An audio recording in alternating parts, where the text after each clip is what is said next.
Vamos começar nosso último encontro aqui sobre governança corporativa de privacidade. Para quem não esteve com a gente nos outros dois encontros, a gente fez aqui, né, duas aulas, palestras sobre governança em privacidade. A primeira a gente olhou, né, todas as estruturas de governança corporativa, como que a gente encaixa a privacidade dentro dessas estruturas, e aí elegemos os pilares ali de governança de privacidade dentro dessas estruturas e começamos a olhar cada um desses pilares. A gente olhou Privacy by Design, a gente olhou políticas e normas, a gente olhou as estruturas de governança, estruturas de uma área de privacidade, né, áreas e como que a gente estrutura isso. A gente viu também a função do DPO, aqui que ele reporta, quais são as condições. A gente viu outros temas relacionados ao artigo 50 lá da LGPD. E aí, hoje, a gente vai finalizar esses pilares todos de governança, olhando também um pouco de estruturas internas e resposta a incidentes, e como que a gente trabalha mapeamentos, e quais são os impactos no dia a dia de todas essas estruturas que a gente viu. Eu vou projetar aqui, deixa eu só ver aqui onde é que estamos.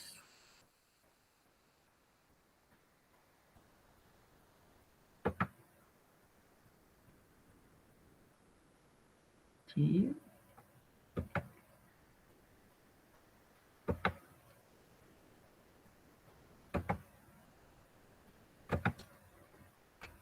Vocês já estão vendo? Muito bem, vamos lá.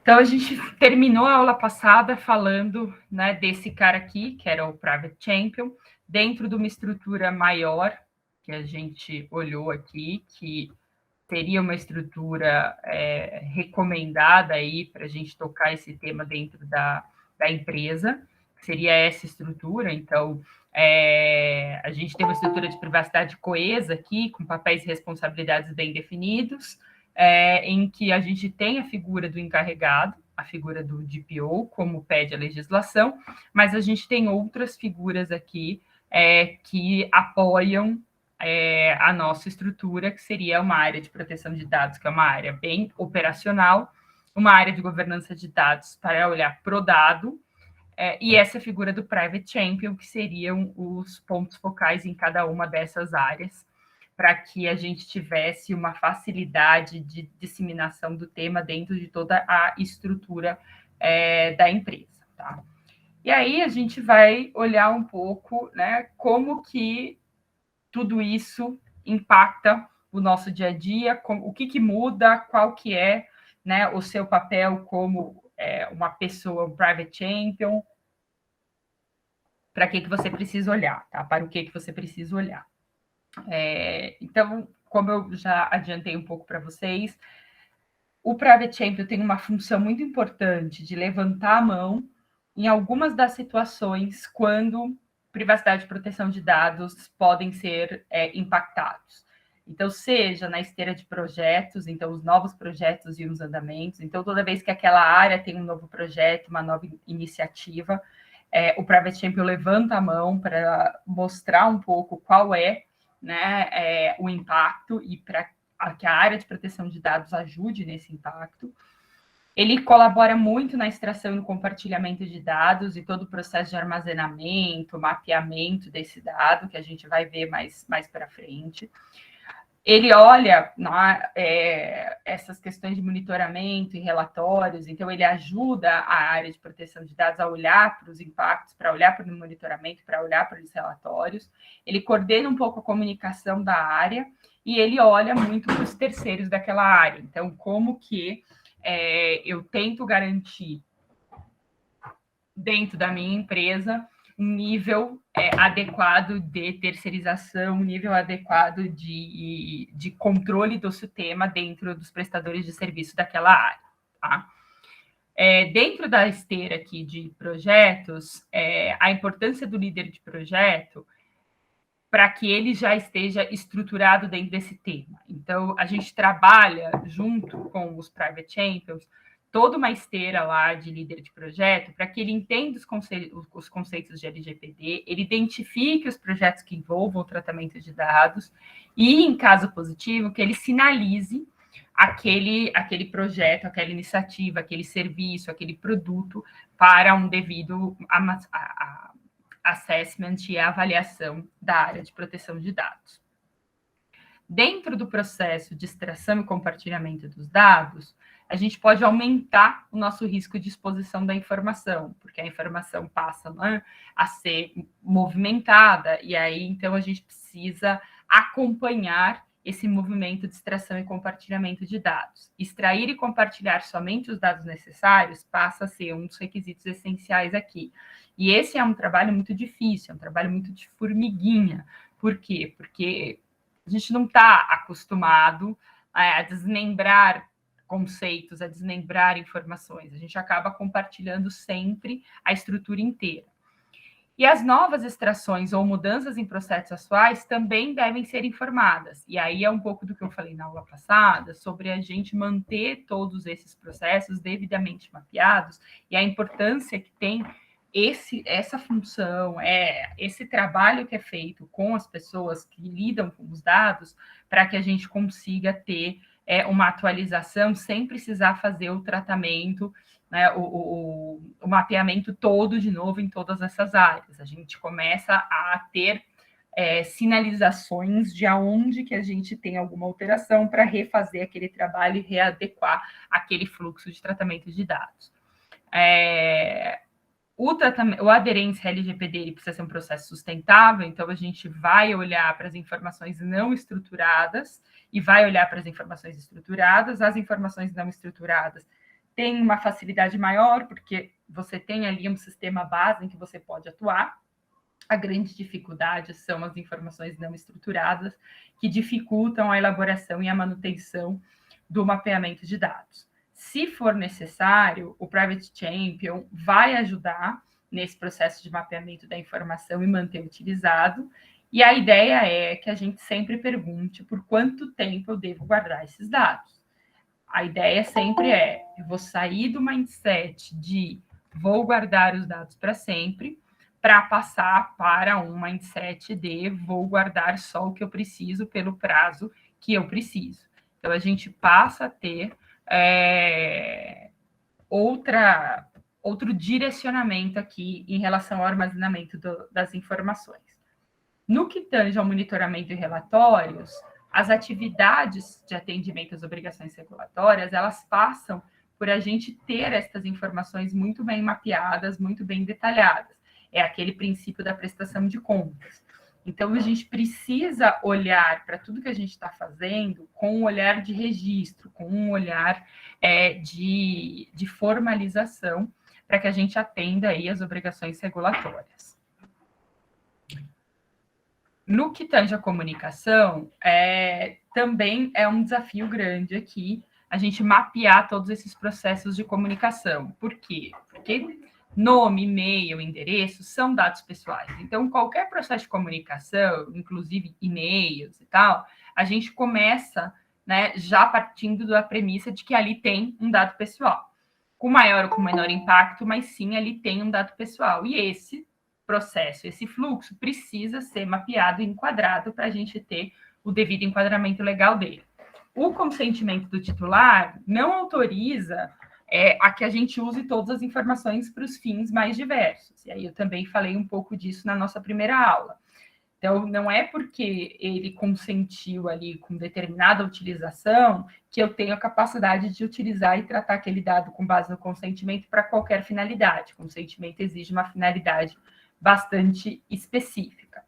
E como eu disse para vocês, os terceiros, eles são responsabilidade de quem os terceiriza. Para além da estrutura de operador e controlador, a gente tem também todo um arcabouço contratual que vai regular esta relação entre a empresa contratada e a empresa contratante. Então, a contratação de terceiros, ela deve levar em conta as questões de privacidade, os dados compartilhados e armazenados pelos terceiros devem obedecer todos os princípios da LGPD, e a gente deve buscar um mesmo grau de proteção, um mesmo requisito de tratamento para aquele determinado fluxo junto ao meu parceiro, seja ele cliente, seja ele fornecedor, seja ele algum colaborador ou parceiro, tá? Então, esse era um pouco da estrutura do Private Champion e das principais funções e atribuições que o Private Champion tinha. E aí a gente trabalhou também com benefícios para essas pessoas dentro dessa estrutura. Tá? E esses benefícios, eles passavam tanto por cursos de capacitação em privacidade, como estudos, incentivos, como referências internas e um diferencial no mercado. E a gente percebeu que algumas pessoas que foram treinadas, né, dentro desse tema de privacidade e proteção de dados na figura de Private Champions da organização, acabaram saindo das suas áreas e foram requisitados a trabalhar em outras áreas de privacidade e proteção de dados em outras empresas. Então, isso foi realmente uma capacitação técnica que acabou desenvolvendo um diferencial profissional bastante representativo, tá? Bom, no final, né, de toda essa montagem de estruturas, a gente percebe que a função dessa estrutura de privacidade é entregar, em essência, essas questões que a gente traz aqui. Tá? Então, o que essa estrutura precisa entregar no final desse processo todo e também dentro, né, daquela estrutura de programa de privacidade em que a gente vai realimentando tudo isso. Então, mapeamento e enquadramento para cumprir os principais requisitos da LGPD, então, mapear os registros de tratamento de dados. Um processo de novos projetos e novas iniciativas com uma governança, com um fluxo estabelecido para olhar para o tema. Conscientização e realização de workshops, treinamentos e etc. Tecnologia, então, dá para fazer tudo isso sem tecnologia? Até dá, mas dependendo da sua estrutura, dependendo do tamanho do seu negócio, da quantidade de fluxo de dados que você tem, não vai ser fácil fazer isso sem o apoio de ferramentas de gestão de privacidade e de gestão de consentimento e de outras ferramentas que apoiam nesses processos. A gente busca sempre uma avaliação mais precisa dos riscos de privacidade nos processos de mapeamento, para que a gente padronize este conceito. Então, eu vou lá classificar um pouco esses riscos de privacidade para que toda a empresa fique devidamente enquadrada na mesma matriz de risco para o mesmo tema.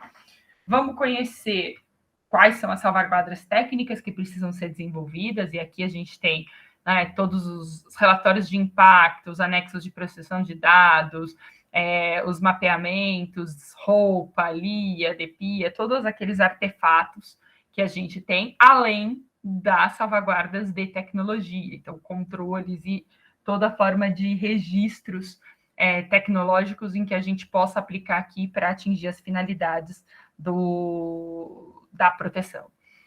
Um accountability, criar um ponto único para centralizar e registrar todas as atividades e definições do projeto. Acabei de falar isso antes sobre formalização, criação de um compêndio, de um lugar onde eu possa fazer a minha prestação de contas com mais facilidade.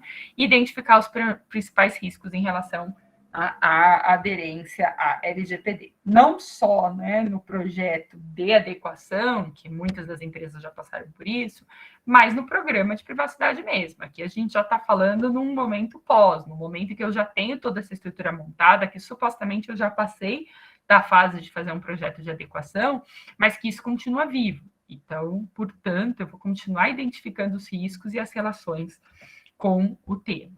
Tá? Bom, tem uma visão aqui de framework de privacidade, que se apoia em pilares tecnológicos de documentar, mapear, proteger e apoiar o titular das suas integrações. Para isso tudo, existem ferramentas específicas que o professor Fernando Bruno vai mostrar para vocês. Então, tem um pacote de ferramentas que vai ajudar a gente a identificar e documentar os fluxos de dados. A mais conhecida lá é o OneTrust. Tem um pacote de ferramentas que vai proteger os dados contra invasões, divulgações, acessos não autorizados, e aí são muitas ferramentas de segurança da informação. Tem um pacote de ferramentas que vai ajudar no discovery, né, na descoberta do dado, aonde que eles estão, e um pacote que vai me ajudar no apoio ao titular, principalmente no uso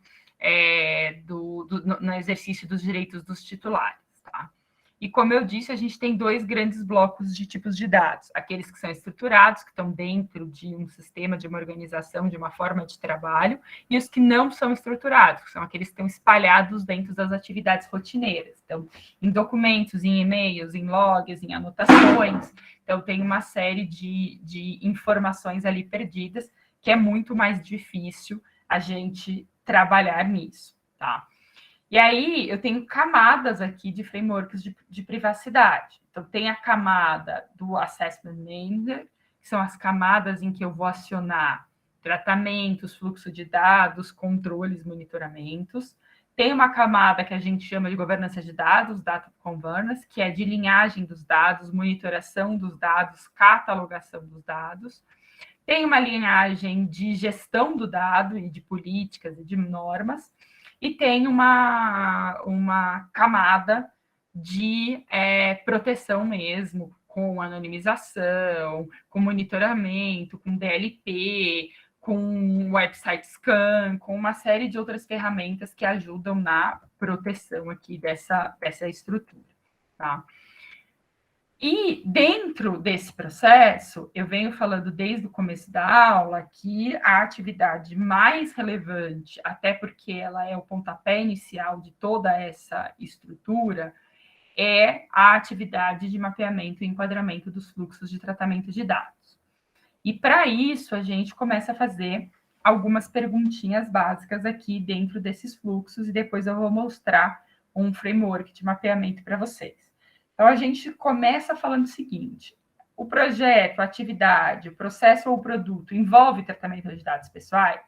Essa é a primeira resposta que vai colocar o devido tratamento na caixinha correta. Se não, eu não preciso olhar mais para isso com o olhar de LGPD, mas eu deveria olhar para isso com um olhar de governança de dados.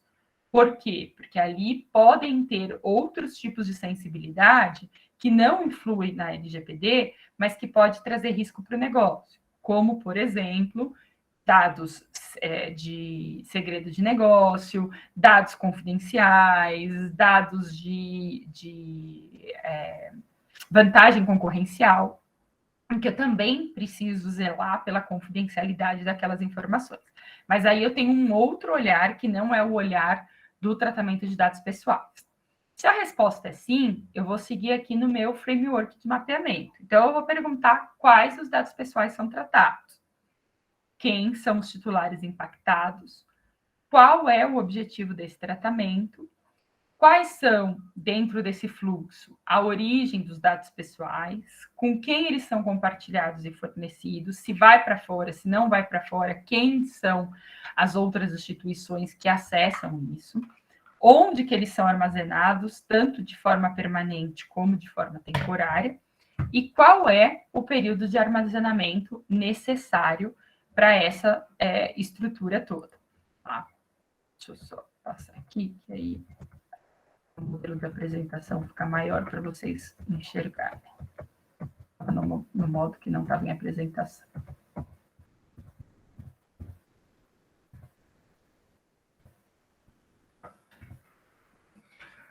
E como que, em geral, a gente faz isso, tá? Dá para fazer por sistema, dá para fazer por planilha, dá para fazer pela ferramenta que vocês acharem mais adequado. A ideia aqui é mostrar aonde que a gente... quais são os principais elementos que devem estar constando nesse mapeamento, tá? Então, a gente sempre começa lá colocando um nome para esse fluxo de dados, qual é o processo, qual é o subprocesso, qual é o fluxo, quais são os dados tratados durante esse fluxo, qual é a justificativa para o tratamento, então, né, basicamente ali o porquê, qual a motivação desse tratamento.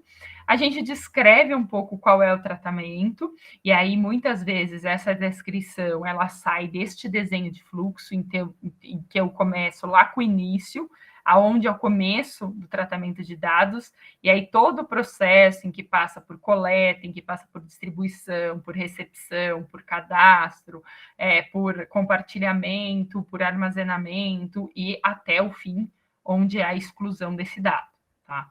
Quem possui acesso a esses dados, se é um controlador ou um operador, então qual é a figura, né? Qual é a sua figura dentro desse agente de tratamento, outras observações, e nesse fluxo a gente vai colocar lá, né, quais são os tipos de tratamento dados, então coleta, produção, recepção, arquivamento, eliminação, qual é o tipo de dado, então se é uma senha, se é um telefone, se é um grupo de pessoas, quais são os sistemas envolvidos nesses tratamentos todos, e com a análise de tudo isso, de todas essas informações, é que eu vou fazer a última perna do meu processo de mapeamento, que é um enquadramento de base legal, que em geral fica a cargo do jurídico.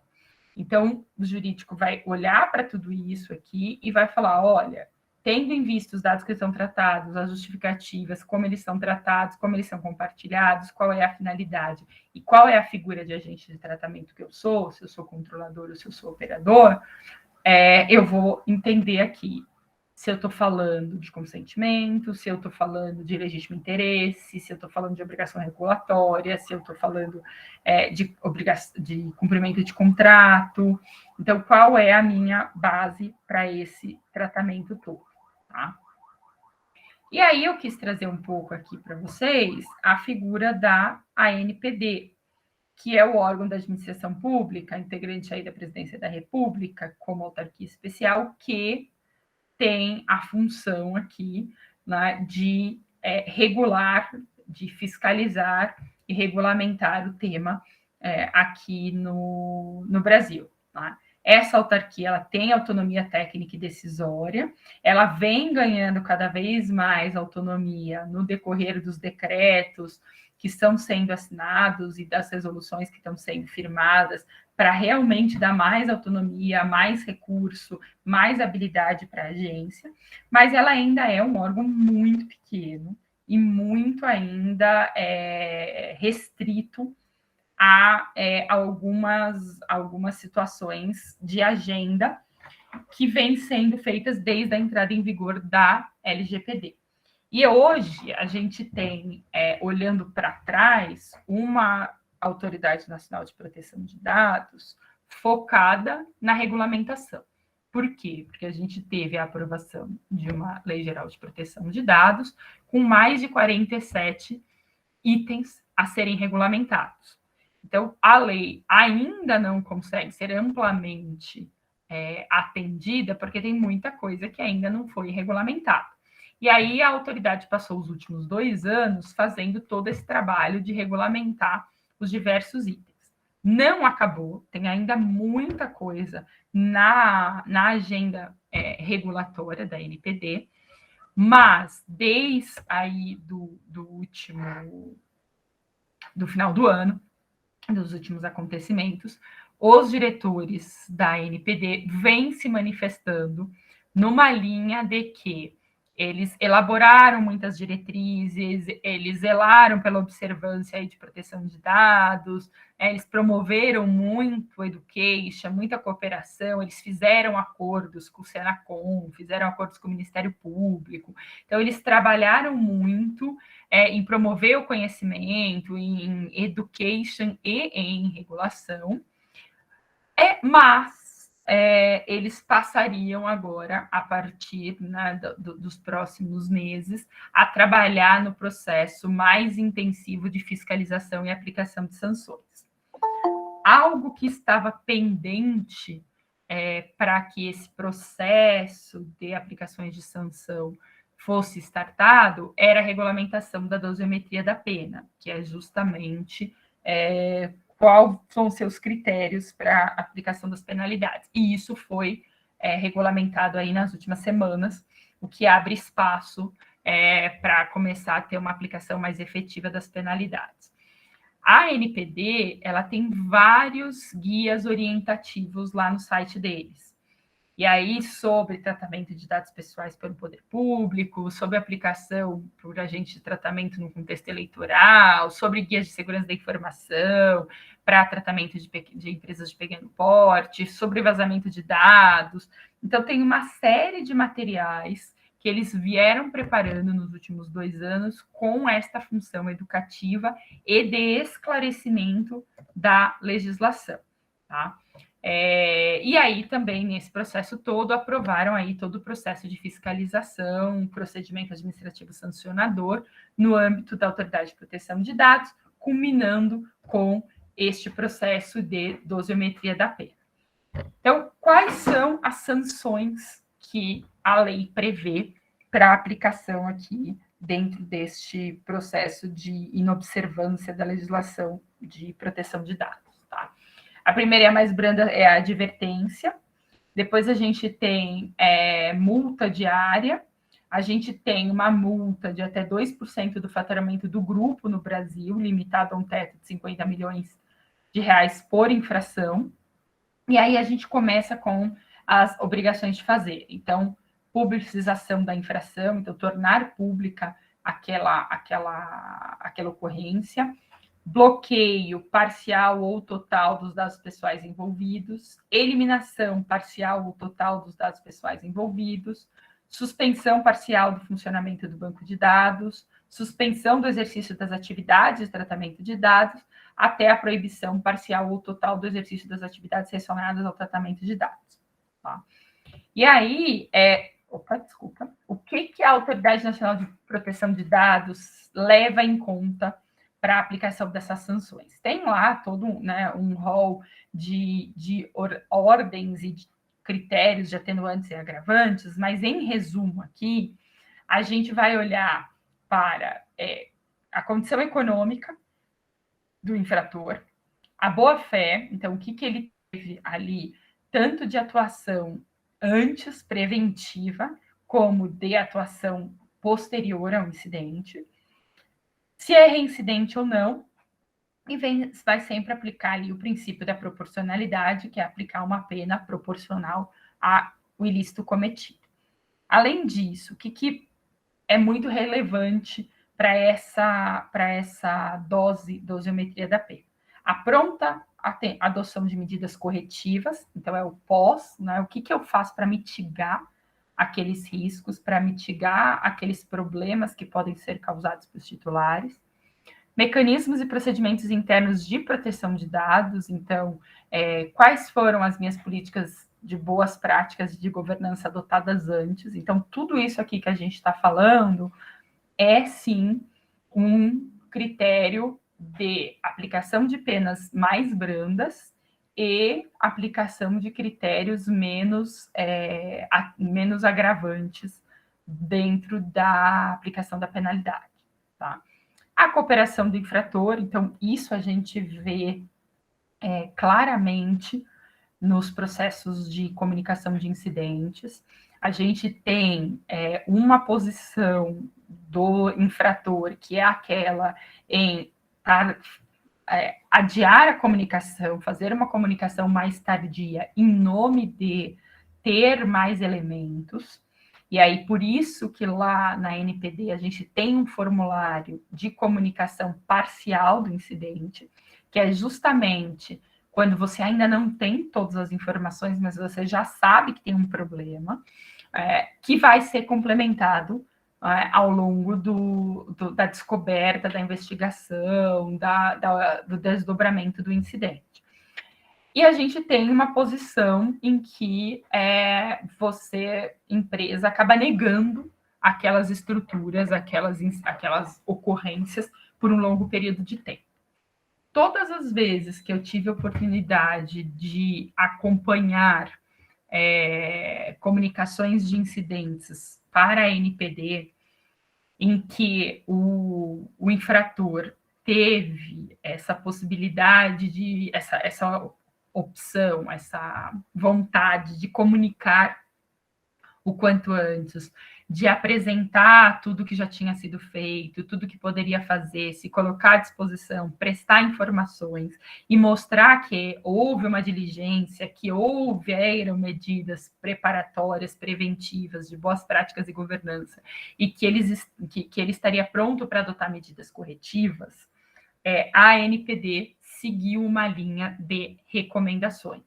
Então, arquivou o caso, sem aplicação de qualquer sanção, e seguiu uma linha de recomendações de melhores práticas, sem assinamento de qualquer termo de ajustamento de conduta. Então, a NPD recomendou as práticas, mas sem obrigar que o infrator assinasse algum termo se comprometendo a qualquer coisa, tá?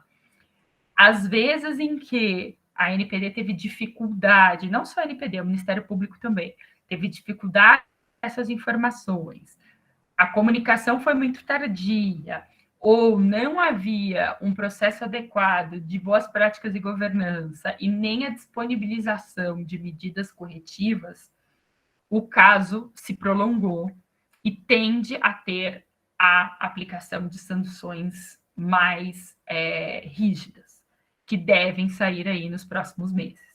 Tá? Então, tem casos lá em que realmente ainda está, pelo menos 8 casos que eu sei, que ainda estão em processo de análise, justamente não porque o incidente tenha sido o final do mundo, mas porque não houve boa-fé, não houve comunicação tempestiva, não houve adoção de medidas de boas práticas e governança, não houve adoção de medidas corretivas.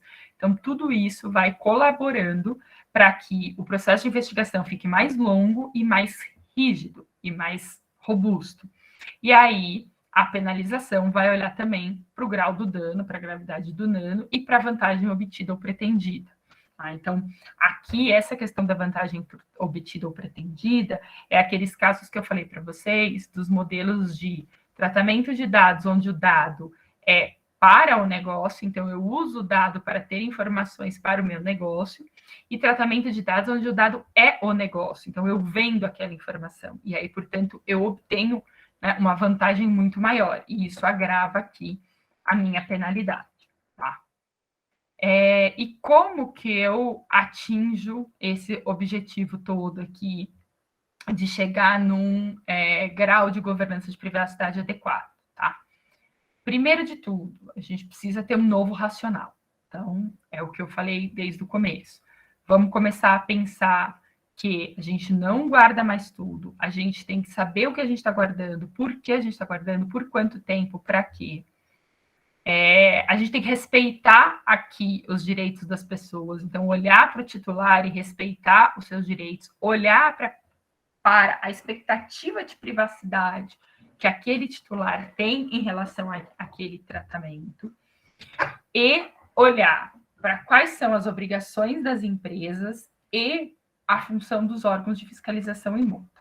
Quando eu olho estes pilares, eu começo a ter uma visibilidade e uma capacidade de montar a minha estratégia de frameworks de privacidade muito mais adequada. Então, eu construo, eu gerencio, eu construo artefatos que vão montar meu framework. Tudo suportado, obviamente, por algum tipo de plataforma, né, que vai me ajudar nesse gerenciamento, tá? Então, esse é um pouco do mindset que a gente tem que olhar aqui, tá?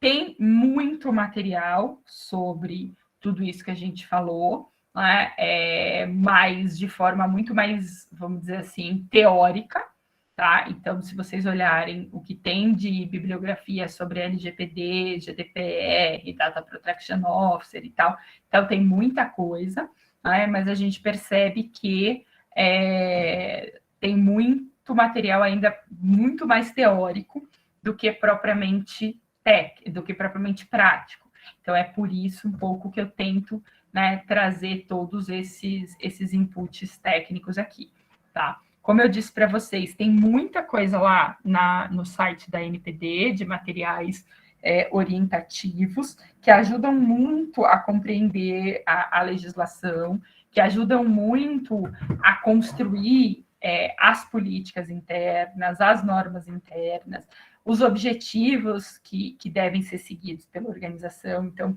é importante, né, que a gente se apoie nesses materiais. Tem, inclusive, checklists de medidas de segurança para agentes de tratamento de pequeno porte. Então, o que você deve ter lá dentro da sua organização de pequeno porte, tá? E aí, essa parte aqui, a gente encerra o primeiro, vamos dizer assim, o primeiro grande bloco aqui dessa aula, que era finalizar os pilares de governança e proteção de dados relacionados à governança de privacidade, tá? Gente, dúvidas, perguntas, aflições, algum caso que vocês tenham em mente, que gostariam de trazer?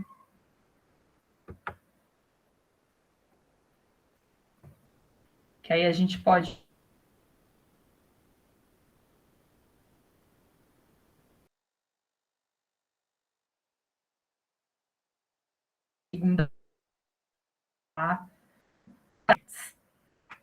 aí a parte mais emocionante. Tudo bem? Vamos seguir, então? Então, vamos lá. Então, vou projetar aqui. Vou interromper o meu compartilhamento para buscar o outro material aqui.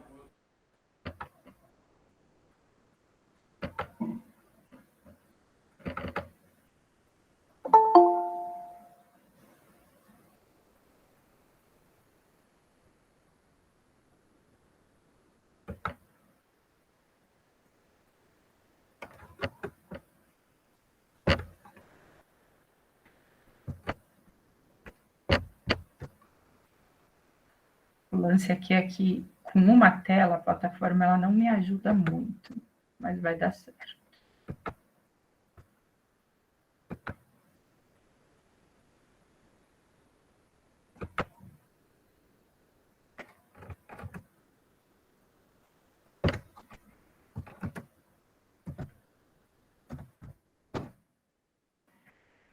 Vamos lá. Vamos falar agora de boas práticas de prevenção a incidentes. Bom, eu sempre começo falando de incidentes, falando dos crimes cibernéticos, que é justamente ali o que motiva boa parte dos incidentes. É claro que a gente tem incidentes provocados por erros operacionais, provocados por erros de fluxo de procedimentos internos e tal. Mas, em geral, os maiores incidentes, os mais graves, os que têm uma potencialidade lesiva maior, passam aqui pelo conceito de crimes cibernéticos. E as características dos crimes cibernéticos, elas acabam ajudando a multiplicar essa prática. Por quê? Porque a gente tem uma dificuldade muito grande de reconhecer a autoria dos crimes cibernéticos por conta da facilidade com que o modelo digital garante o anonimato. Então, com boas técnicas de tecnologia, de conhecimento de conectividades e tal, a gente tem os hackers praticando, ou os cybercriminosos, praticando diversos ataques em que a gente tem uma dificuldade muito grande de buscar quem está por trás desses ataques. Tá?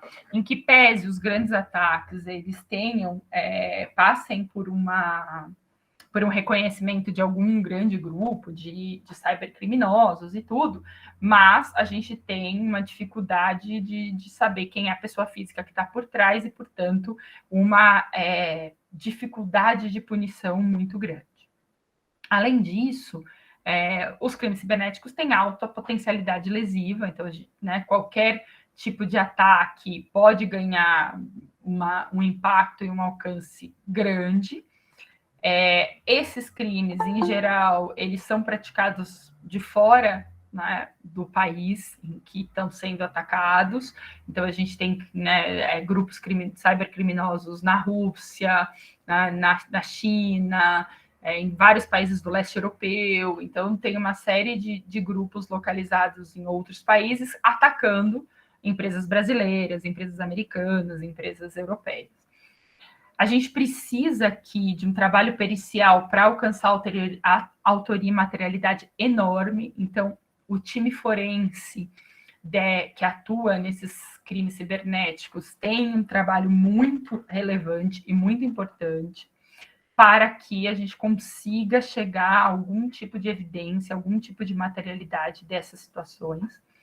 A grande maioria dos crimes cibernéticos são crimes de investigação privada, não de investigação pública, ou seja, dependem da denúncia das vítimas.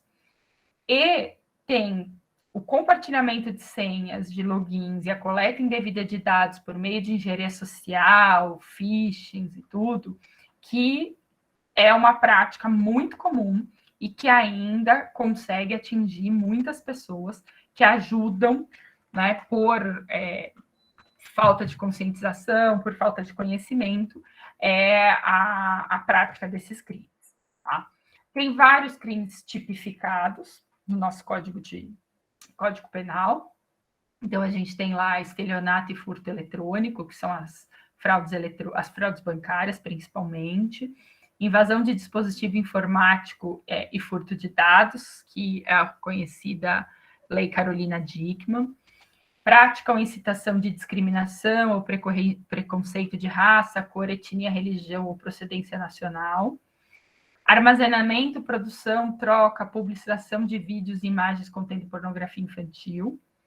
Incitação e apologia ao crime. Falsificação e supressão de banco de dados. Cyberbullying, ameaça e crimes contra a propriedade intelectual e artística. O estelionato e furto eletrônico, a invasão de dispositivo informático, a falsificação e supressão de dados, a ameaça e os crimes contra a propriedade intelectual são os mais comuns de ocorrerem dentro do ambiente empresarial. E aí, com a junção desses tipos penais, a gente acaba chegando, né, na tipificação de vários dos crimes cibernéticos com a composição de vários deles. A gente tem uma série de casos reais, né, desde casos relacionados à fraude mesmo, então aplicação de golpe usando o site com o nome do banco, venda de carros adulterados pela internet, golpe de roubo de milhas aéreas, a questão da fraude do sinal de telefonia, da pirataria, estelionatos de várias espécies, aí, com vários tipos de golpes diferentes. Então, assim, tem muitos casos, né, reais, além, né, dos casos mais famosos desde os últimos 2 anos, que são os ataques ransomware. Tá? Os ataques ransomware são aquele ataque que, de alguma forma, o cybercriminoso consegue se infiltrar na sua estrutura, no seu perímetro de segurança, e ele consegue ter acessos, inclusive, para criptografar parte do seu banco de dados e roubar dados. Então, ou ele pega dados, ou ele indisponibiliza dados, e ele troca esta indisponibilidade e essa confidencialidade por um pedido de resgate. Então, se você pagar o resgate, ele te entrega a chave de criptografia que te dá acesso de volta ao banco de dados, ou ele se compromete a não divulgar os dados e deletar os dados todos que ele teve acesso via banco de dados. Segundo o levantamento das maiores empresas de cibersegurança, os casos de ransomware tiveram salto nos últimos 2 anos. Então, foram muitos casos aqui no Brasil, desde 2020, muito por conta da necessidade do movimento de home office que a pandemia exigiu. Então, as empresas não estavam preparadas nas suas estruturas, muitas delas, né? Não estavam preparadas nas suas estruturas de cibersegurança para mandar as pessoas para casa. E dessa forma, elas acabaram criando vulnerabilidades que foram muito exploradas pelos cybercriminosos, que conseguiam entrar dentro, né, dos ambientes tecnológicos das empresas, criptografar banco de dados, indisponibilizar sistemas, mudar banco de dados, alterar, e aí cobrar, né, um resgate por isso, pedir um resgate dentro de um processo de ameaça. E a gente teve vários casos públicos aqui no Brasil. Né? Tem aí um site que eu deixei para vocês, que é sempre atualizado, porque esse slide é muito difícil de atualizar, porque toda hora acontece um caso novo, mas nesse site aí tem os casos reais famosos de ataques ransomware atualizados desde de 1989. Então, eles relacionam lá os 7 principais casos e vão atualizando conforme vai ocorrendo. Desde 2020, os relatórios de cibersegurança mostram que o Brasil está no ranking entre os 10 países que mais sofreram ataque ransomware nos últimos tempos. E a gente tem muitos ataques que sequer se tornam públicos, porque se consegue, de alguma forma, dar andamento, dar tratamento àquela situação para que ela não se torne pública. Tá? E aqui, de novo, né, o que juridicamente é um incidente de segurança da informação? A gente fala muito e se preocupa muito com vazamento de informação, vazamento de dados. Os conceitos de incidente de segurança da informação, eles passam por confidencialidade, integridade e disponibilidade. Então, qualquer questão de indisponibilidade de sistemas é um incidente de segurança. A integridade muito mais, e a confidencialidade, que é os casos de vazamento. Tem uma doutrina dentro, né, dos temas de segurança da informação, que ela vai conceituar o que é ameaça e diferenciar o que é incidente de segurança, o que é ameaça de segurança e o que é vazamento de dados. Tá? Mas não acho que seja tão importante que a gente tenha uma doutrina dessas. Acho que o mais importante é o que eu falei para vocês quando a gente estava falando de políticas e normas. É que cada instituição consiga montar um processo, um fluxo de classificação dos seus incidentes de segurança. Então, se é ameaça, se é incidente, se é vazamento, se eu vou chamar de vazamento, de incidente e tal. Então, por exemplo, tem doutrinadores que só chamam de vazamento de dados quando a informação sai de dentro da empresa e se torna pública. Então, quando ela sai de dentro da empresa e ela está, por exemplo, na mão do cybercriminoso, eles não consideram ainda um vazamento, eles consideram um incidente de confidencialidade. Por quê? Porque alguém não autorizado, no caso cybercriminoso, teve acesso a essa informação. Então, temos um problema de confidencialidade, mas eles não chamam de vazamento, eles só chamam de vazamento quando isso torna público. Quando várias pessoas, qualquer pessoa consiga ter acesso àquela base de dados. Outros doutrinadores entendem que não. Entendem que você pode ter um vazamento pelo simples fato de ter saído do ambiente de tecnologia e de proteção daquela empresa, justamente porque você para de ter o controle sobre aquilo. A partir do momento que sai do seu ambiente, você deixa de ter controle sobre aquela informação, e aí, portanto, ela pode se espalhar e você não sabe mais qual é o grau, né, de compartilhamento que se deu àquela situação, tá? De qualquer jeito, se a gente olhar lá para o artigo 46 da LGPD, ele vai falar que os agentes de tratamento devem adotar medidas, e aqui, ó, agentes de tratamento, ele não fala que é o controlador. É claro que o controlador tem um tipo de responsabilidade diferente do operador, mas dessa obrigação de adotar medidas de segurança, técnicas e administrativas aptas a proteger os dados pessoais, de acessos não autorizados e de situações acidentais ou ilícitas de destruição, perda, alteração, comunicação ou qualquer forma de tratamento inadequado, é também do operador. Então, qualquer empresa que seja um agente de tratamento, que tenha tratamento de dados pessoais, tem esta obrigação de implementar todas essas medidas. E aí, como é que a gente reage a um incidente de dados pessoais dentro do nosso modelo aqui de boas práticas de incidentes, tá? Tem algo que eu gosto bastante, que é a realização de um score do incidente. Tem várias planilhas prontas, ou metodologias, ou materiais prontos aí no mercado para dar um score de incidente. Este pode ser um bom caminho para que você consiga classificar o seu incidente dentro da sua empresa. Tá? E aí, com isso, você faz o desdobramento das formas de reação.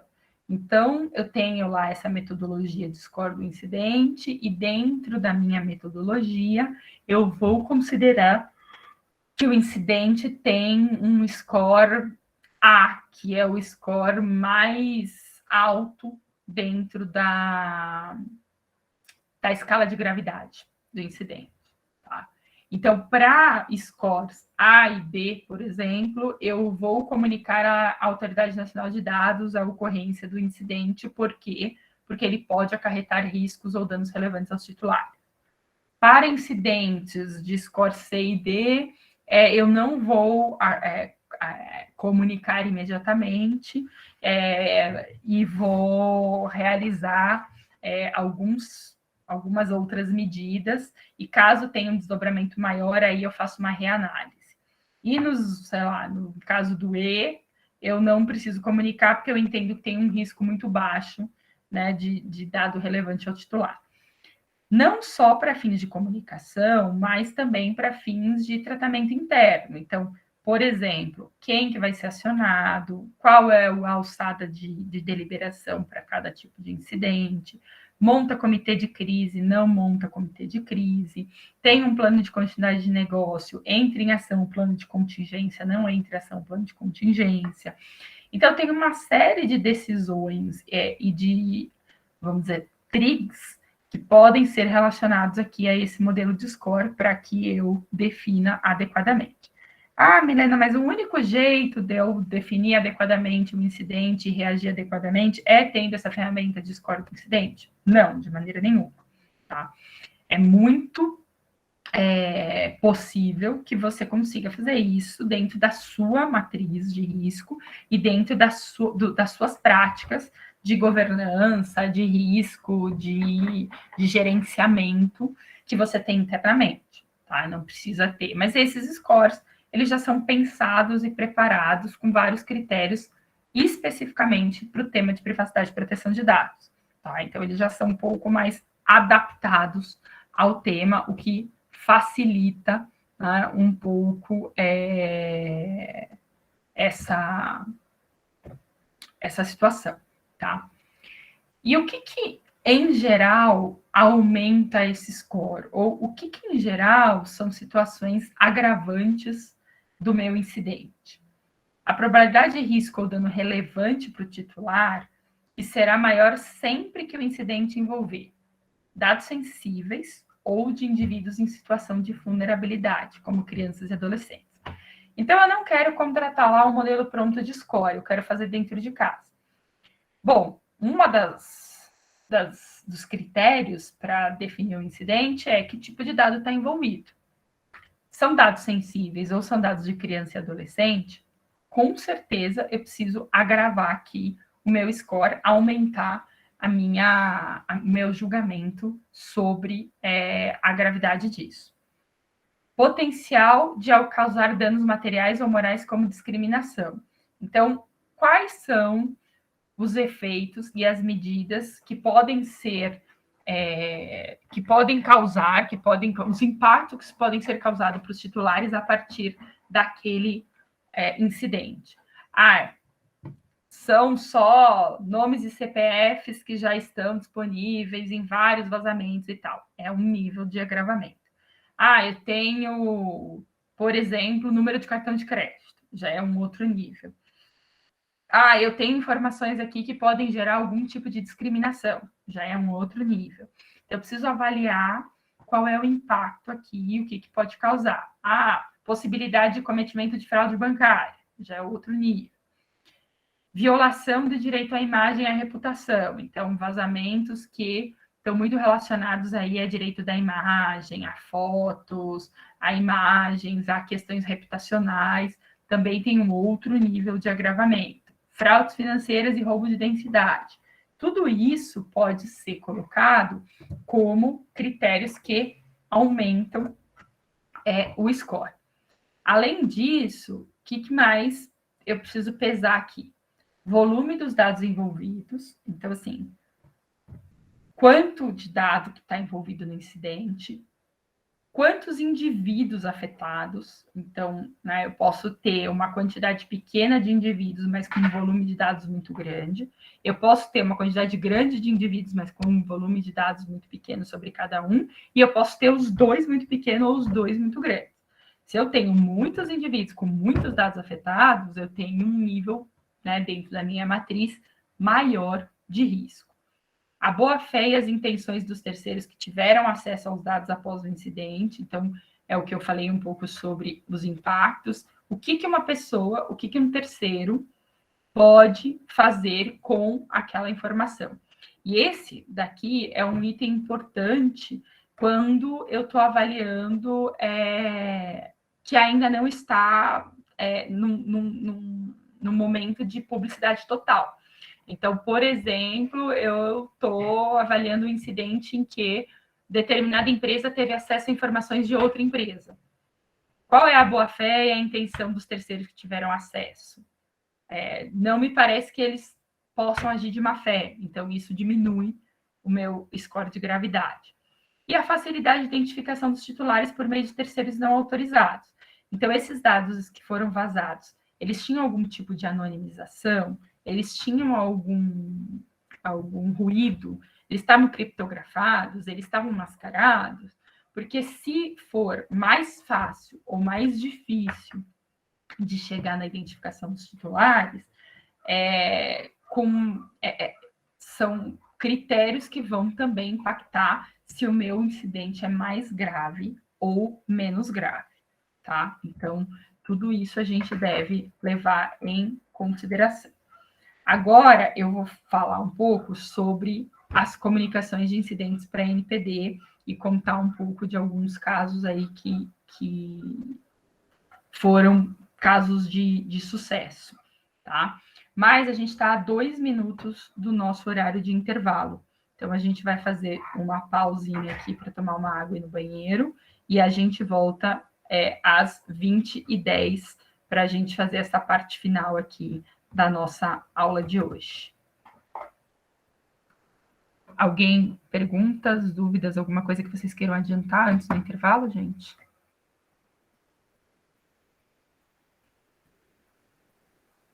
Não? Então, beleza. Então, 20h10, a gente volta aqui para fazer a última parte aqui da nossa aula. Até daqui a pouco, gente.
Vamos lá? Vamos finalizar aqui nosso papo. Bom, aí que não estamos no... Assim.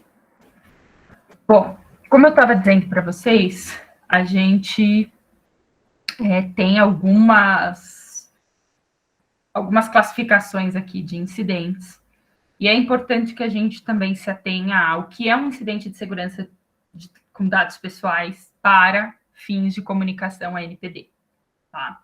E aí, lá no site da NPD, a gente vai encontrar uma página que explica um pouco disso, e inclusive tem o acesso para o formulário de comunicação. Então, um incidente de segurança com dados pessoais é qualquer evento adverso confirmado relacionado à violação da segurança de dados pessoais, tais como acesso não autorizado, acidental ou ilícito que resulte na destruição, perda, alteração, vazamento ou ainda qualquer forma de tratamento de dados inadequada ou ilícita, ou quaisquer os quais possam ocasionar risco para os direitos e liberdades do titular de dados pessoais. O artigo 46 determina que os agentes devem adotar medidas de segurança, que foi o artigo que a gente olhou nos slides anteriores. Então, quando eu tenho violação à segurança de dados pessoais, e aí quais são os exemplos que ele dá aqui? Acesso não autorizado, acidental ou ilícito, que resulte na destruição, perda, alteração, vazamento ou qualquer forma de tratamento de dados inadequada ou ilícita. Então, aqui ele está falando de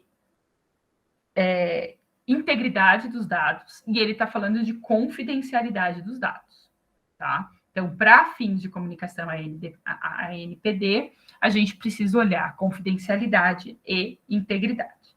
E aí a gente vai ter um formuláriozinho lá na NPD, e aí, como eu disse para vocês, a gente tem em 2 momentos, a gente tem um formulário em que a previsão é de comunicação preliminar, então eu vou informar muito menos coisas, porque eu já confirmei, aqui está, evento adverso confirmado, então eu já confirmei que o evento aconteceu, mas eu ainda não tenho uma quantidade de informações razoáveis para fazer uma comunicação que eu julgue adequada e completa. Então, eu vou fazer uma comunicação parcial, tá?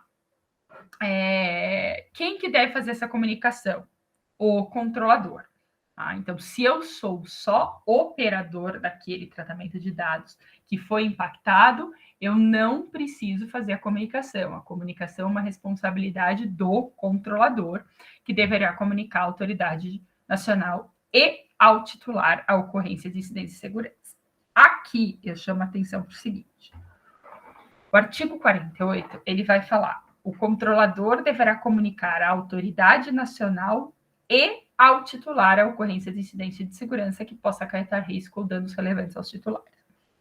Se a gente fizer uma interpretação literal deste artigo, a gente vai entender que não há comunicação à NPD sem comunicação aos titulares. Mas não é o que a gente tem visto na prática. Na prática, a comunicação à NPD ocorre sem a comunicação aos titulares afetados, e uma das medidas que pode ser implementada como mitigador do impacto é a comunicação aos titulares, tá? Inclusive com o oferecimento de uma série de medidas para que o titular fique mais confortável com aquilo. Então, por exemplo, um dos casos que foi muito comentado, até pelo grande impacto que teve e pela habilidade que a empresa teve na condução do incidente, foi o caso da Prudential, que é a empresa seguradora. A Prudential teve, por conta de um problema de vulnerabilidade interna e provocado também por alimentado por um phishing e por engenharia social, ela teve a sua base de propostas de seguro vazado. E isso tinha uma série de informações lá altamente relevantes e que pudesse causar diversos danos aos titulares, porque tinha informações tanto de dados pessoais, de cadastro, como informações de dados pessoais sobre saúde, sobre patrimônio, sobre uma série de outras informações que devassavam a vida do proponente daquela proposta. E a Prudential teve uma atitude muito efetiva por conta, inclusive, da preparação que a empresa tem. A empresa já tinha todo um comitê de crise, todo um processo de governança lá fora, que foi replicado aqui para o Brasil. Então, o incidente também envolvia a Prudential lá fora. Então, em conjunto, os times aqui e os times de lá trabalharam juntos para que fosse ter uma resposta muito efetiva. E uma das coisas, né, que a Prudential fez foi oferecer para os titulares impactados o plano do Serasa Premium, que é um plano em que você consegue monitorar o uso das informações e etc.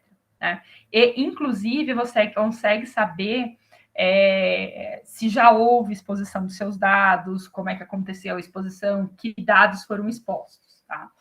E eles ofereceram isso, além, né, deles terem feito uma comunicação super efetiva para os titulares, muito imediata, eles terem montado um script para a central de atendimento direcionada ao incidente.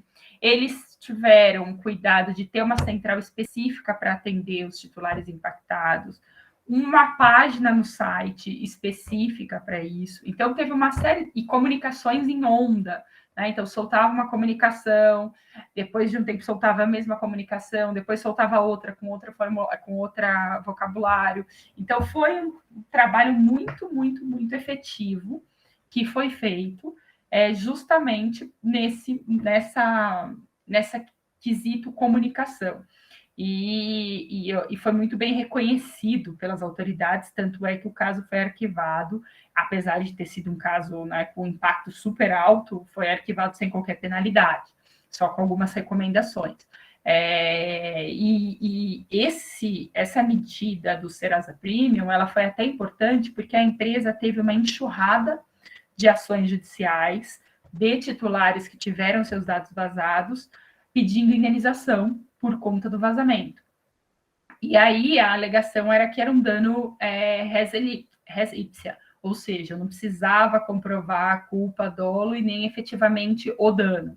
Mas só o fato de ter tido vazamento já gerava um dano em res ipsa. Então, o Serasa Premium dava para a empresa a ferramenta de saber se aquelas informações daquele titular já tinham vazado antes.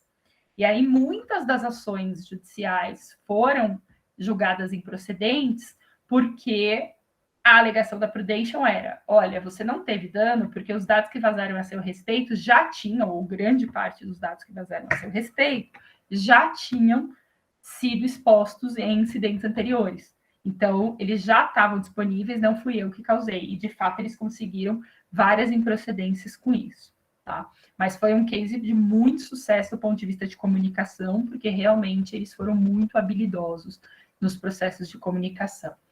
Mas a grande maioria dos casos a gente vê comunicação à autoridade e a comunicação aos titulares ou só depois que se tornou público o incidente, ou como uma das medidas determinadas pela autoridade. Tá? Mas na leitura, vamos dizer assim, ao pé da letra do artigo, a gente tem um E ali, né? Então, uma comunicação deveria ser consequência da outra e vice-versa, tá? Qual é o prazo? A legislação fala em prazo razoável, a ANPD regulamentou o prazo em 48 horas, isso a gente tem 2 dias úteis, né? A gente tem uma discussão enorme, porque como é que a gente faz isso? Se a gente comunica só o que tem? Sim, a gente comunica só o que tem. Então, em 2 dias úteis, em 48 horas, o que eu consegui levantar do incidente? Foi isso? É isso que eu vou colocar na minha comunicação preliminar. Tá? E aí depois eu vou buscando mais informações e complementando mais informações. Tá? Bom, o que deve conter essa comunicação?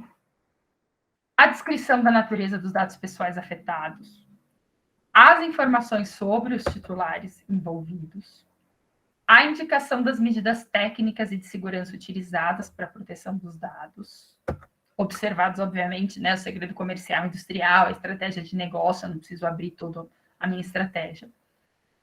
Os riscos relacionados ao incidente, os motivos da demora no caso da comunicação não ter sido feita dentro daquele prazo das 48 horas, as medidas que foram ou que serão adotadas para reverter ou mitigar os efeitos do prejuízo, e informações adicionais da NPD, identificação e dados de contato de entidade ou pessoa responsável pelo tratamento, identificação se a notificação é completa ou parcial. Nesse último caso, destaca-se a comunicação é preliminar ou complementar. Por quê? Porque você pode fazer várias comunicações do mesmo incidente. Então, você faz uma primeira, uma comunicação preliminar, e depois você vai fazendo comunicações complementares à medida em que você vai tendo essas outras informações, tá? Então, não é um bom sinal quando você fala, eu não comuniquei porque eu não tinha todos os elementos. Fato é que a NPD vai dizer, mas você deveria ter feito uma comunicação preliminar e ir complementando na medida em que você tivesse acesso a essas informações. E aí, tem dados técnicos que devem também ser comunicados, como data e hora da detecção, data e hora do incidente e sua duração, circunstâncias em que a violação de segurança de dados pessoais ocorreu com perda, roubo, cópia de vazamento, entre outros. Descrição dos dados pessoais e das informações afetadas, como natureza e conteúdo dos dados pessoais, categoria e quantidade de dados. Resumo do incidente com a indicação da localização física e meio de armazenamento. Possíveis consequências e efeitos negativos sobre os titulares de dados afetados.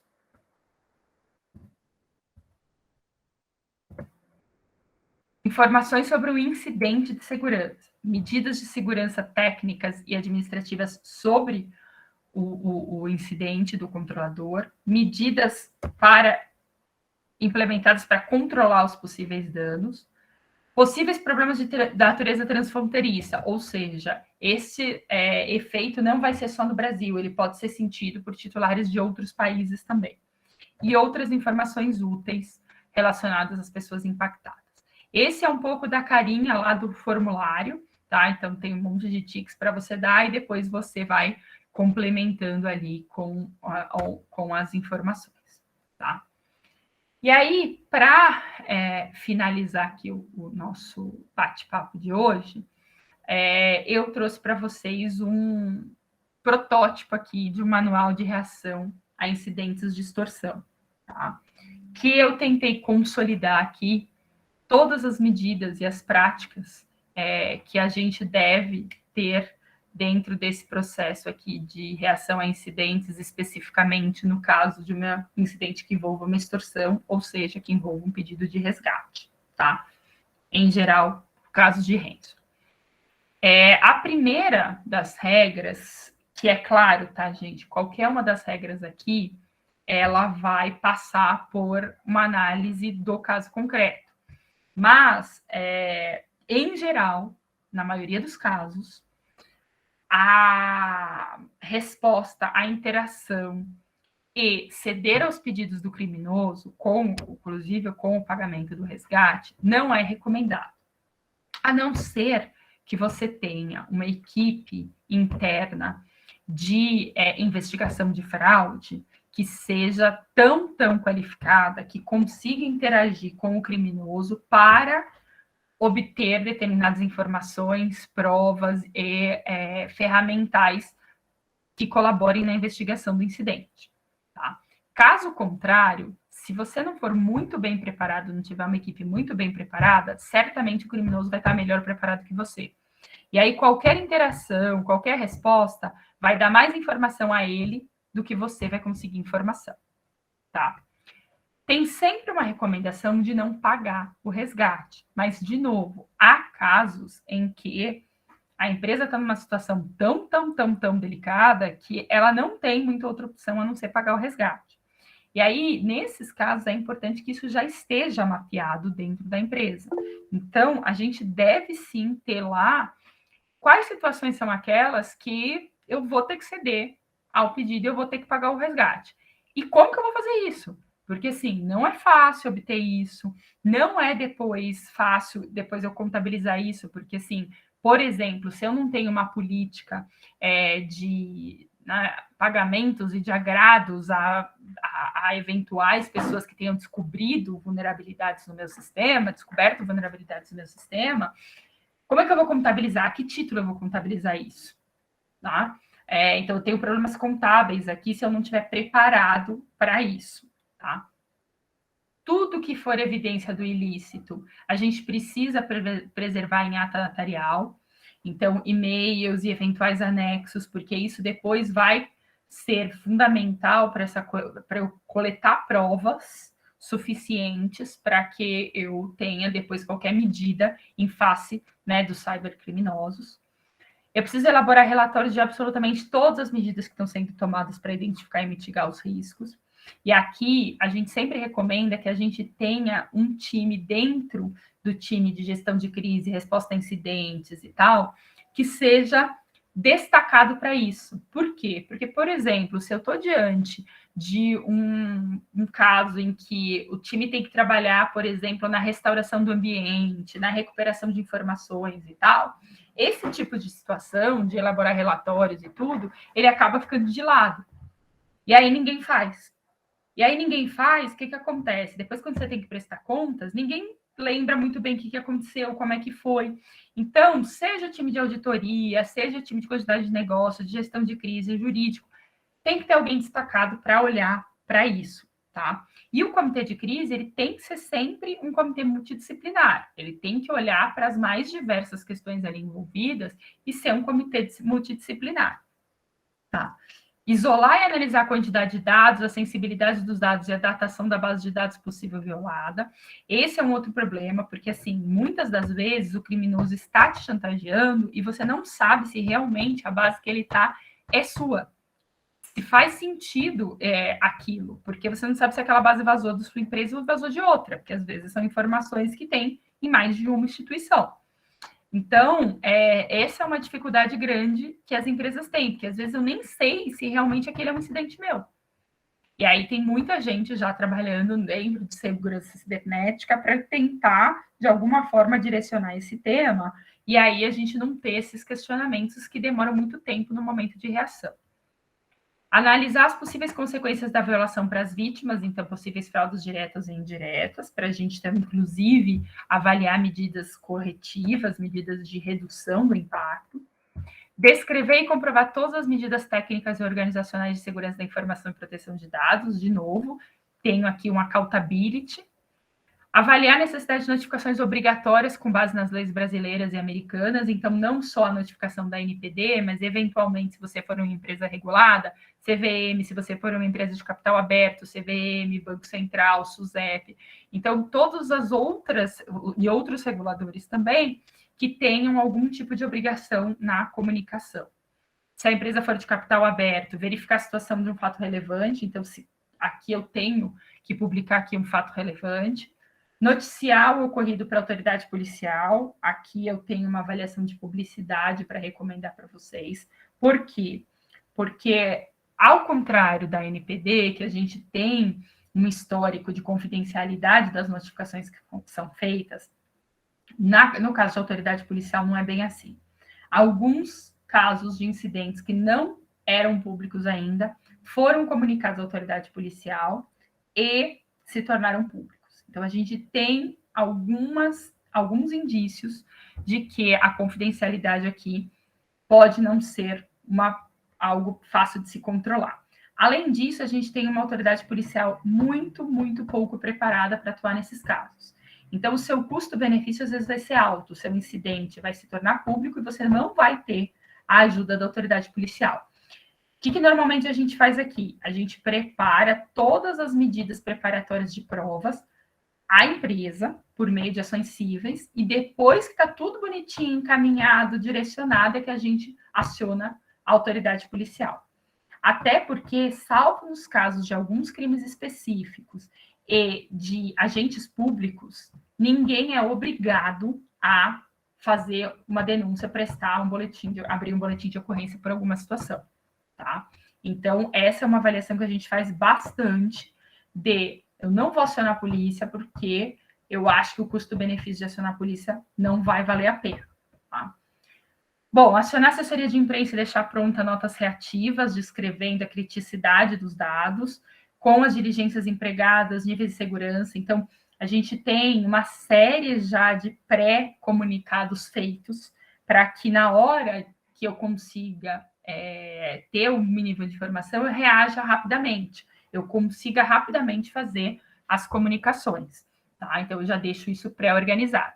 Assim como os meus monitoramentos. Então, eu tenho que acionar monitoramentos para ver como é que está a minha dark web, como é que está a imprensa, se isso já tornou público, se não tornou, como que está a repercussão daquele incidente.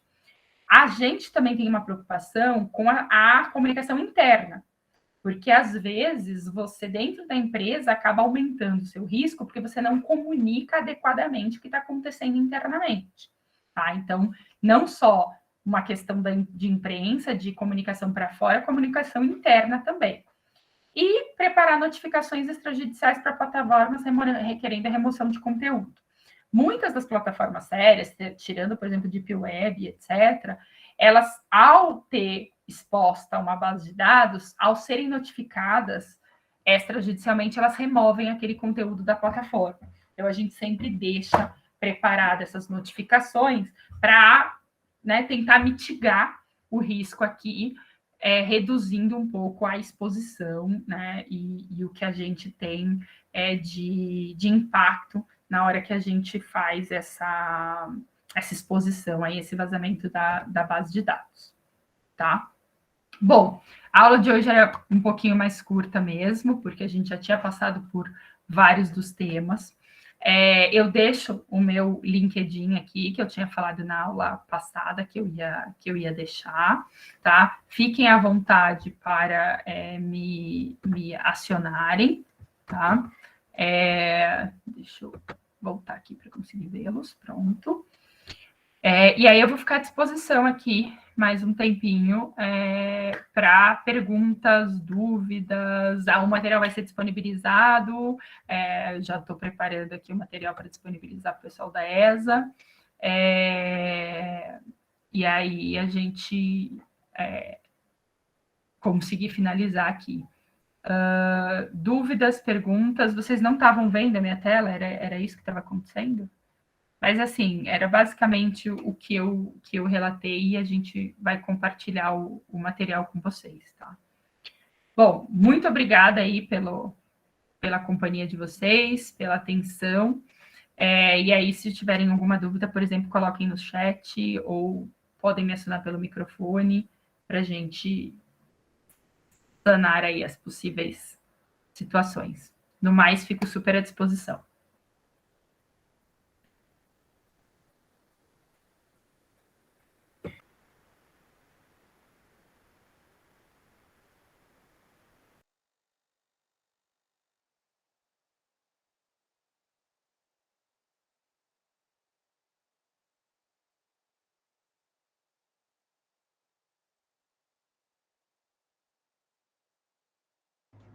Professora, boa noite, tudo bem? Boa noite, tudo. Eu acho que a Carolina ela fez uma pergunta ali. Sim, eu vou ler ela agora. Tá. Como balizar o que é considerado dano relevante? Se uma empresa controladora que sofreu engenharia social e houve vazamento de dados de sua base, vamos jogar que a base de dados gira em torno de 3 mil clientes sem dados sensíveis e que pela engenharia social um estelionatário consegue dados de 10 clientes dessa base e tenta aplicar golpes nesses 10 clientes, fazendo cobranças em nome da controladora, só que direciona a sua conta. Tá. No cenário de que ninguém cai no golpe, houve dano relevante, somente o fato de terem sido vazados em seja comunicação NPD? Então, Carolina, é justamente essa resposta do que é dano relevante que você vai ter que construir dentro de uma árvore decisória aí, nessa estrutura que você vai montar de classificação do incidente, tá? Em geral, o fato das pessoas caírem ou não do golpe não deveria ser algo que você deveria levar em consideração, tá? Por quê? Porque o fato é a capacidade que... O que você deve levar em consideração é a capacidade que uma pessoa que tem acesso a essas informações consiga montar algum tipo de fraude, tá? Então, assim, pelo que eu estou entendendo ali, através de uma engenharia social, com base no vazamento de dados que ocorreu, é capaz de se aplicar alguns tipos de golpe, ainda que a gente tenha aí a felicidade de ninguém ter caído no golpe, tá? Então, me parece, aí precisa olhar um pouco assim, não tem dados sensíveis, tem dado de criança, tem dado de adolescente, tem dados, por exemplo, financeiros. Então, tem que olhar um pouco quantidade de dados. Ela falou que são 3 mil clientes, mas numa base de quanto? Né? Qual é o impacto disso? Qual é o volume de dados de cada cliente que foi vazado? Eu tenho uma série de perguntas aqui que vão te direcionar a essa questão do dano relevante, tá? Mas a lei ela não vai exigir para a comunicação que você tenha realmente um dano concreto. Então, que a pessoa tenha caído no golpe, que ela tenha perdido dinheiro, etc. e tal, tá? Diferente, por exemplo, lá dos casos que eu falei de indenização. Né? Para você ter uma indenização, aí sim você já tem que ter um dano mais concreto. Tá? Mas para a comunicação do incidente, a lei não faz esse requisito. Então, eu, particularmente, não considero isso como algo tão relevante assim para ser considerado como critério. Tá? O fato dela conseguir aplicar golpes é algo que já me sinaliza aqui um agravante. Tá? Mas também acho que preciso olhar um contexto aqui para ver se o dano é relevante. E aí, assim, faça isso dentro da classificação e de uma matriz de uma política de uma norma prévia, porque aí você vai ter mais capacidade de não ser contestado. Tá? Ainda que você depois sofra algum tipo de contestação do tipo, mas isso aqui era um dano relevante, você deveria ter comunicado, você tem como justificar a sua decisão de não comunicação. E aí você pode receber uma recomendação de mudar a sua política, a sua norma. Mas você seguiu uma governança estabelecida. Tá? Acho que a Sara levantou a mão, né? Olá, professora, boa noite. Eu fiquei com uma dúvida com relação foi falado assim, e peço até desculpa se eu não tiver entendido de forma adequada, mas com relação aos valores em caso de extorsão, de que poderia ser incluído, inclusive, em algum direcionamento da empresa ou norma interna de valores ou áreas, né, dos casos em que seria necessário o pagamento de uma extorsão. Nesse caso, qual seria o documento mais adequado? Seria uma política? Porque a minha interpretação é de que quando a autoridade ou as outras autoridades verificassem nesse documento, né, essa possibilidade de que isso fosse visto como um risco que não foi mitigado, né, dentro ali dos processos de análise dos riscos. Sim, bom ponto, Sara. Ou se tem outras formas também de registrar essa orientação, né, no caso de um incidente em que não se conseguisse recuperar essas informações. Tá, bom ponto, Sara. O que normalmente eu vejo, tá? Eu vejo dentro do processo de continuidade de negócio. Então, assim, olha, eu cheguei num nível tal que eu não tenho mais condições de cumprir o meu projeto de continuidade de negócio se eu não fazer o pagamento, se eu não fizer o pagamento do resgate e tiver a criptografia. Então, em geral, é lá que fica registrado, tá? Mais na linha de, olha, eu cheguei num nível maior aqui, em que eu não consigo mais dar continuidade e me comprometer com o meu negócio se eu não fizer esse pagamento, tá? E o quanto, às vezes, ou depois a que título você vai pagar, você coloca em políticas de incentivo à detecção de vulnerabilidades, tá? Que algumas empresas têm, outras não têm, a grande maioria não tem, para falar a verdade, tá? E algumas empresas, inclusive, começaram a ter esse tipo de política por conta de pagamento de resgate. Porque aí elas conseguem, e aí não só, né, essas políticas, elas não são só para pagamento de resgate. Então, por exemplo, se algum pesquisador estudioso eventualmente consegue identificar uma vulnerabilidade no seu sistema, ele entra em contato com você. Então, assim, Google tem isso, Microsoft tem isso, essas grandes empresas de tecnologia já têm essas políticas há muito tempo. Ela entra em contato com você, fornece as informações sobre a vulnerabilidade e você tem uma recompensa. Por ter fornecido as informações. É o que eles chamam de hacker do bem.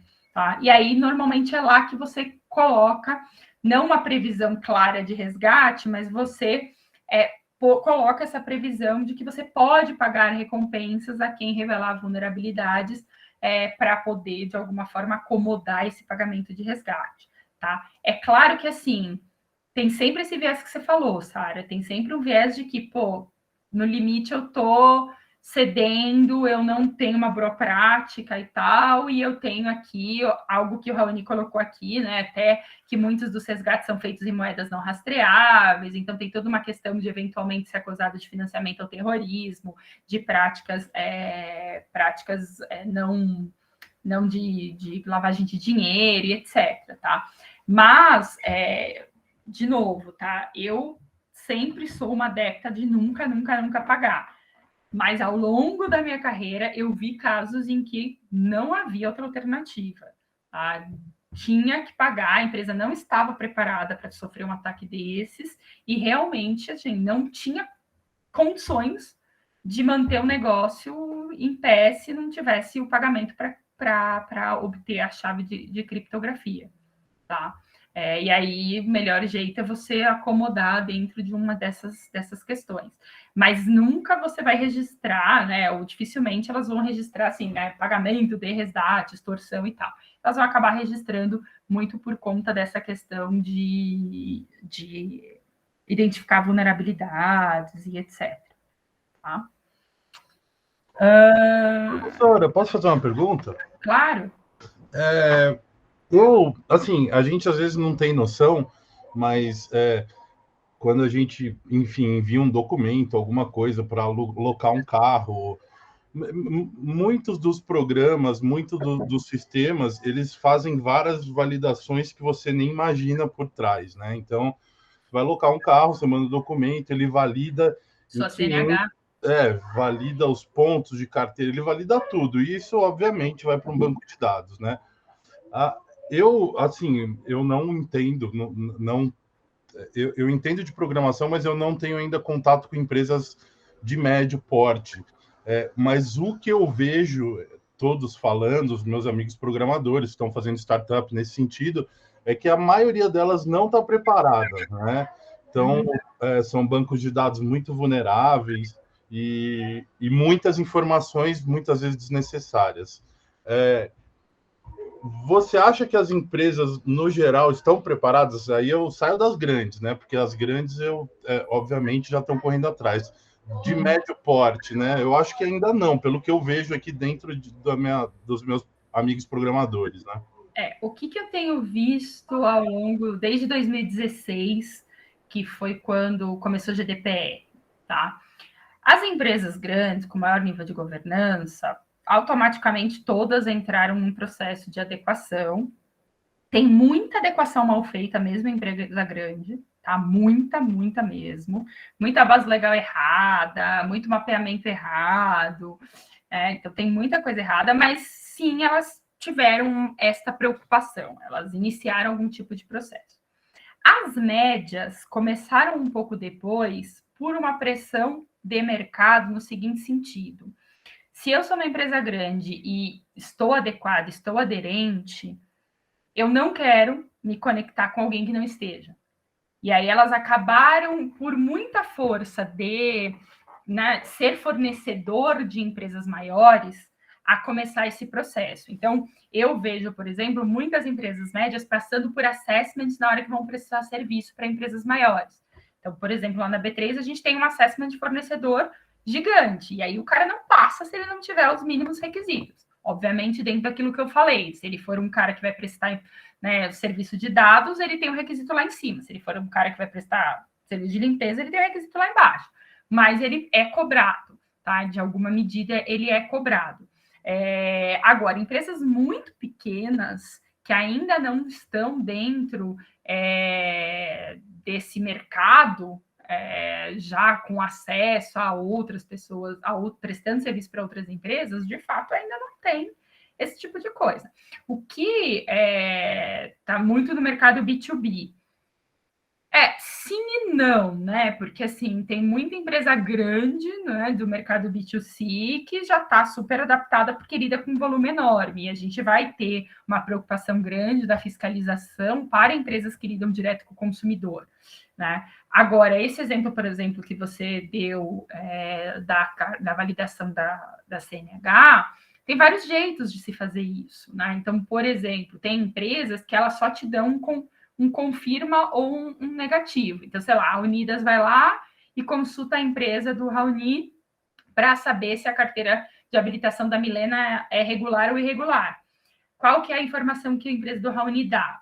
Sim ou não. Isso não fica armazenado no banco de dados da Unidas. Então, tem muita empresa tentando pegar com esses aplicar medidas mitigadoras para que você não tenha né, você não tenha um risco maior. Tá? Ela faz o processo de autenticação, mas ela faz de um jeito que não traz tanto risco. A Edgewall, por exemplo, é uma delas mesmo, entendeu? Então, ela não traz tanto risco porque ela não vai passar todos os dados da Milena para a Unidas fazer essa validação. Né? Ela vai dar só um ok ou um não ok.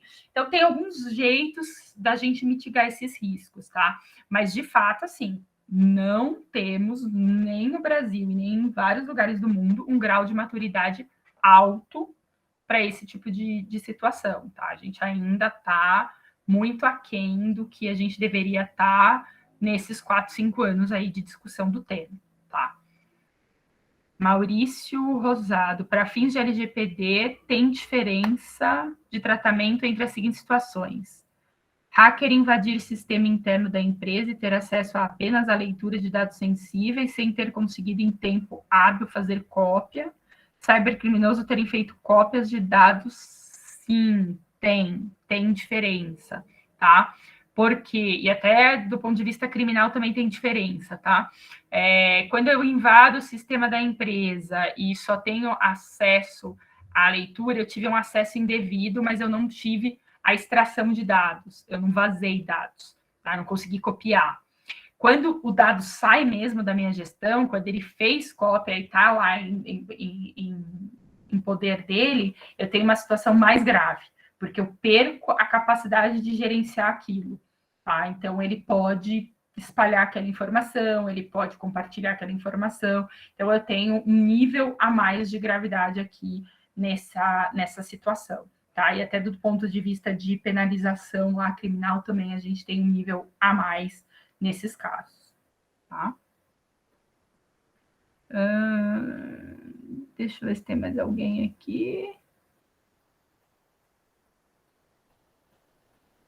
A Carolina depois falou, né, que normalmente vê casos de comunicação decorrentes de ataques cibernéticos, penso em como é a comunicação de incidentes menores. É a mesma linha, tá, Carol?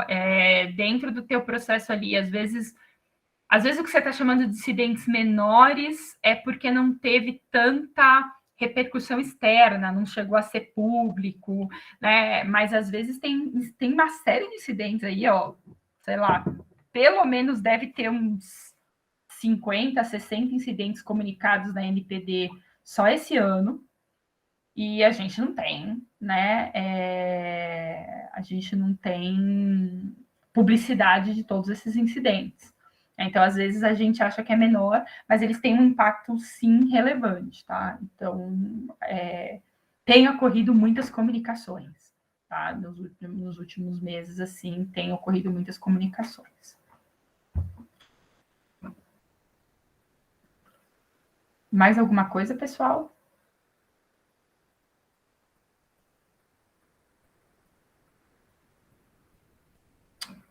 Então, tá bom. Muito bom. Espero ter contribuído aí para um pouco mais de luz nesse caminho tão sombrio, nessa jornada tão sombria aí. E, por favor, fiquem à vontade para me adicionar no LinkedIn e fazer outras perguntas. Qual área da empresa geralmente foi responsável pelo plano de continuidade de negócio? Na maioria das empresas maiores, tem uma área que chama continuidade de negócio. Em outras empresas, fica dentro de riscos ou dentro de compliance, tá? Dentro de um processo de governança. Fechou? Obrigada, pessoal. Até a próxima. Prazer. Muito bom estar com vocês. Até mais. Boa noite.